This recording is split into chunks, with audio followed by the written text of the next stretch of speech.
오늘의 중고차 퀴즈, 이 차량은 어떤 차량일까요? 뭔가 좀 한덩치 하는 친구 같은데 여러분들이 정말 도로에서 하루라도 못 보면 바로 그냥 복권 사러 가야 돼 라고 생각이 들 만큼 정말 흔해 빠진 넉넉한 덩치의 친구, 이 차량을 아시는 분들은 댓글에 적어주시면 제가 정답 여부 말씀드리도록 하죠.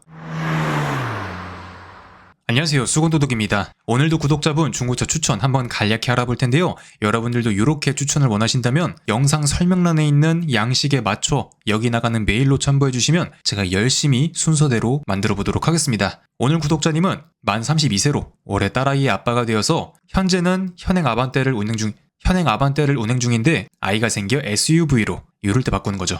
예산은 2,500이고 패밀리카랑 영업 업무용 1년에 약 2만 킬로 전후 주행, 월 가용 유지비는 80만원 언더나 유류비는 회사에서 지원, 키로수를 생각해도 유지비가 거의 수입차 굴릴 만큼 그렇게 넉넉하고, 저는 크게 상관없는데 와이프는 최근에 XM3, 지금은 아르카나, 그 친구의 디자인이 좋다고 하더군요. 구형 느낌이 강하게 나는 디자인은 불호입니다. 더뉴 니로. 근데 밑에 있네. 아무튼 디자인은 고려 대상은 아닙니다. 후보는 산타페 TM, XM3, QM6, 소울 부스터, 소렌토 요 정도 보고 있는데 거의 그냥 요 정도 가격대에 구매할 수 있는 대부분의 차량을 뽑아오신 것 같은데 없는 차량을 추천해 주셔도 괜찮습니다. 선 옵션은 내비, 후방 카메라, 어댑티브 크루즈, CN7 탈 때 절여져 있어서 이거 없이는 운전 못합니다. 이렇게 말씀하신다면 현대 기아차로 가야 된다. 아무래도 내비게이션 기반 스마트 크루즈, 블루링크, 순정 내비 이런 것들이 XM3에서는 비슷하긴 할 수 있어도 요만큼 편리하진 않기 때문에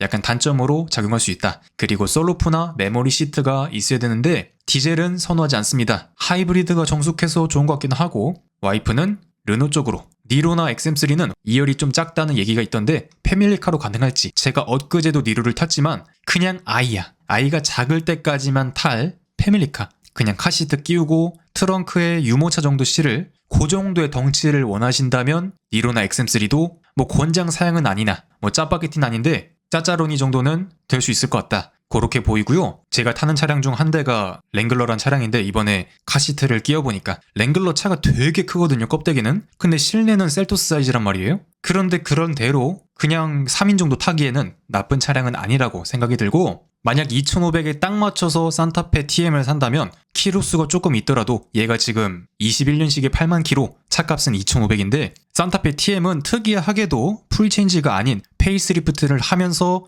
플랫폼이 2세대에서 3세대로 넘어갔기 때문에 사실상 거의 다른 차량이라고 봐도 무방하다. 그리고 산타페 TM 전기형은 여러모로 가솔린 선택하기에 많이 망설여졌는데 페이스리프트 이후는 그나마 양반이다, 탈만해졌다. 내가 오일 교체 주기만 조금 짧게 가져가면서 정말 그냥 병적으로 한 5-6천 킬로로 가져가면서 탄다면 이렇다 할 문제는 크게 없는 차량이라고 보여지고요. 말할 것도 없이 그냥 산타페 이름 하나로 정리가 되기 때문에 스마트 센스가 들어간 5인승 차량으로 보시면 이 정도 가격대에서 나쁘지 않다고 생각이 들고, 트렁크 공간 말할 것도 없기 때문에 나중에 겸사겸사 캠핑 차박 가더라도 그때도 탈 수 있는 덩치이기 때문에 오늘 이 친구들 중에서 최우선적인 후보지 않을까. 그리고 XM3나 QM6는 지금 시대에 다루면 제가 돌팔매질을 당하기 때문에 조심스럽게, 소울 부스터는 불과 얼마 전에 다룬 것 같은데 한 1,000만원 중반대에서 나는 셀토스랑 거의 똑같은 차인데 출력이 조금 더 좋고 더 저렴한 차를 사고 싶어 하시는 분들에게 적당한 차량.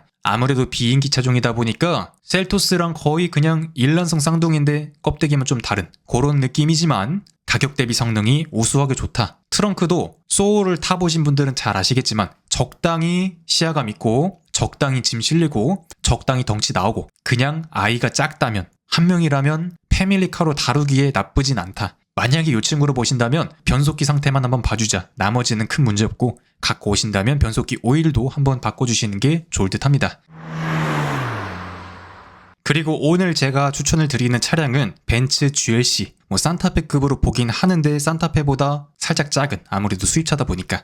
수입차는 왜 작아요? 이렇게 물어보신다면 아무래도 현대기아차는 뜯어보신 분들은 아시겠지만 문짝이나 이런데 뭔가 든 게 없어서 상대적으로 공간성이 잘 나올 수 있는데, 조금 가격대가 있는 프리미엄 수입 차량들은 문짝 보시면 그냥 문 닫는 소리부터 다릅니다. 뭔가 꽉꽉 차있고 충돌했을 때도 알루미늄 바디로 훨씬 안전하기 때문에 덩치가 크진 않지만 패밀리카로 접근했을 때 나쁘진 않다. 정말 제가 수입차로 밥 먹고 살면서 정말 많이 보는 차량들 중 하나인데 실내 공간은 셀토스보다 조금 더 큰데 투싼 스포티지보다는 살짝 작은 정도, 딱 그 정도. 이 친구의 차값은 지금 16년식에 11만 킬로에 2,300만 원 정도의 차값을 가진 친구인데, 제가 수입차로 밥 벌어먹고 살면서 정말 똑같은 엔진 변속기 쓰는 친구들 많이 보지만 벤츠에 2.0 디젤이 들어간 친구들 정말 대단한 큰 문제는 없다. 물론 얘도 나이를 먹어감에 따라서 이런 호스나 고무관이나 이런 게 사가서 뭔가 새고 터지고 이런 게 있을 수는 있지만, 제가 정말 많은 C클래스, E클래스, GLA, B 다 봤지만 거의 문제가 생기는 건 10만 킬로 후반대 가서 살짝 한 1, 200 정도 터지는 거. 물론 이제 정비하시는 분들 유튜브 보면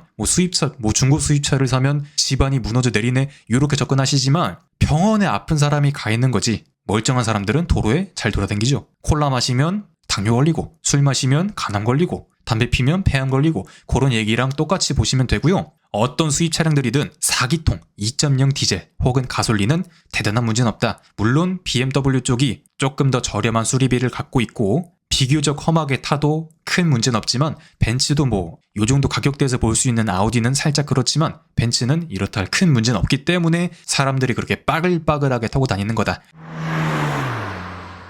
이 GLC는 기본 등급과 프리미엄 등급 두 가지가 있는데, 오늘 예산엔 프리미엄 등급은 살포시 포기하고 그냥 일반 모델로 보시면 되고요. 하지만 오늘 조건에 부합하지 않는다는 딱 한 가지의 단점을 보자면 순정 내비와 어댑티브 크루즈가 없다. 어댑티브 크루즈도 살리려면 살릴 수 있고, 모니터도 안드로이드 모니터 장착하면 티맵이나 카카오맵이 되긴 하는데 이제 차량을 구매하고 나서 비용이 든다. 그런 문제가 제일 크겠죠. 트렁크 공간은 거의 그냥 투싼 스포티지급이라 보시면 되고, 어댑티브 크루즈 들어간 GLC로 보시려면 하이브리드나 53 그런 친구들로 가셔야 되는데 차값이 또 만만치 않으니까, 만약에 어댑티브 크루즈를 포기할 수 있다, 그렇다면 GLC 저는 조심스럽게 보셔도 좋을 것 같습니다. 그리고 그냥 불변의 정답을 말하자면 늘 설명드리는 2,500 전후에서 살 수 있는 중간 등급 프레스티지, 내비게이션, 스마트 크루즈 이런 핵심적인 친구들이 들어간 중간 등급 프레스티지부터 보시면, 팰리세이드는 그 윗등급을 선택해도 시트의 재질이 바뀌냐, 뭔가 공조 시스템이 바뀌냐, 그 정도 차이기 때문에, 특히 이 친구는 6인승 독립 시트가 있기 때문에 카시트 하나 박아두고 부모 중 한 사람이 여기 타도 충분히 괜찮을 것이라 그렇게 생각이 드네요. 오늘 구독진님의 유지비가 많이 높았기 때문에 3.8 가솔린으로 보시면 엔진 변속기 모두 다 탱크가 들어가니까, 물론 2세대 플랫폼이라는 큰 단점이 있긴 하지만 덩치 크고 옵션 좋고 그냥 패밀리카의 교과서 이런 차량을 보신다면 팰리세이드가 만족감은 제일 클 것으로 그렇게 생각이 드네요.